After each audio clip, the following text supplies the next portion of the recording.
ഉദ്യാന നഗരിയിലെ തനി മലയാളിത്തമാണ് തലശ്ശേരി കഫേ. കഴിഞ്ഞ 1.5 പതിറ്റാണ്ടായി ബംഗളൂരു മലയാളികളെ ചായ കുടിപ്പിക്കുന്ന ഇടം.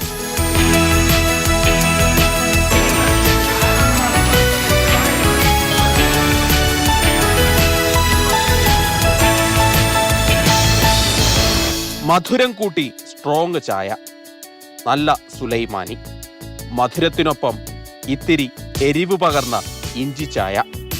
വെറൈറ്റികൾ ഏറെയാണ്. നല്ല ആസ്വാദനമായ ടീ. ഇവിടെ വരാൻ വേണ്ട പോകും വഴി മകന്റെ വീട്ടിലേക്ക് പോകുന്നതാണ്.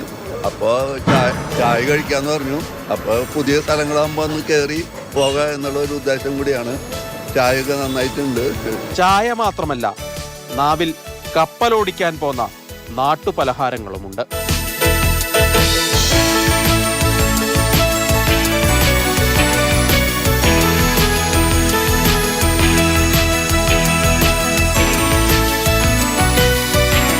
നൊസ്റ്റു അടിച്ചു വരുന്ന ഓരോരുത്തർക്കും ഇഷ്ടം ഓരോന്ന്.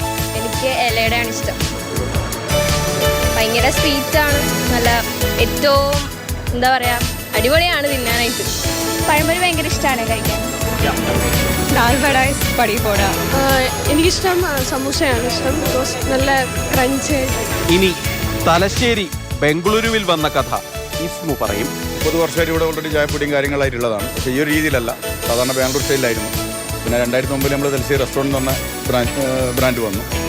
അപ്പോൾ അതിൽ നിന്ന് കുറച്ച് മലയാളികൾക്ക് സെപ്പറേറ്റ് ആയിട്ട് ചായ കൊടുക്കുക എന്നുള്ള രീതിയിലാണ് നമ്മളിത് സ്റ്റാർട്ട് ചെയ്തത് 2014 കഫേ എന്ന കാണിച്ചത്. പക്ഷേ അത് സൗത്തിൻ്റെയും നോർത്തിൻ്റെയും ഇവിടെ ഏതെല്ലാം കസ്റ്റമേഴ്സ് ഉണ്ടോ എല്ലാവരും നല്ല രീതിയിൽ അക്സെപ്റ്റ് ചെയ്തുകൊണ്ട് നമ്മൾ പ്രതീക്ഷിക്കാത്ത വളർച്ച അതിനെന്തായി കിട്ടി. ഇപ്പോൾ ബാംഗ്ലൂരിൽ ഏത് നമുക്ക് പോയി കഴിഞ്ഞാലും തലശ്ശേരി കഫേ എന്നുള്ളത് എല്ലാ കസ്റ്റമറും ഉള്ളത് കൊണ്ട് നമുക്കൊരു നല്ലൊരു വിജയത്തിലേക്ക് എത്തിക്കാൻ പറ്റി നമ്മുടെ ടീമിനും.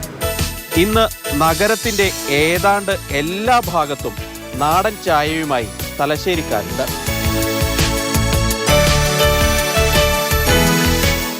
നമ്മൾ നാടൻ ചായയും നല്ല നാടൻ കടികളുമാണ് തലശ്ശേരി റെസ്റ്റോറൻറ്റും തലശ്ശേരി കഫേയിലും നമ്മൾ കൊടുക്കുന്നത്. അത് ജനങ്ങൾ ഏറ്റെടുത്തതുകൊണ്ടാണ് ഇത്രയും വലിയൊരു വിജയത്തിലേക്ക് തലശ്ശേരി റെസ്റ്റോറൻറ്റ് തലശ്ശേരി കഫേനെ നമുക്ക് എത്തിക്കാൻ പറ്റിയത്. അതാണ് നമ്മുടെ വിജയം. നല്ല ചായയ്ക്ക് വേണ്ടിയുള്ള അന്വേഷണം ബംഗളൂരുവിൽ അവസാനിക്കുക സ്വാഭാവികമായിട്ടും ഈ കഫേയിലാണ്.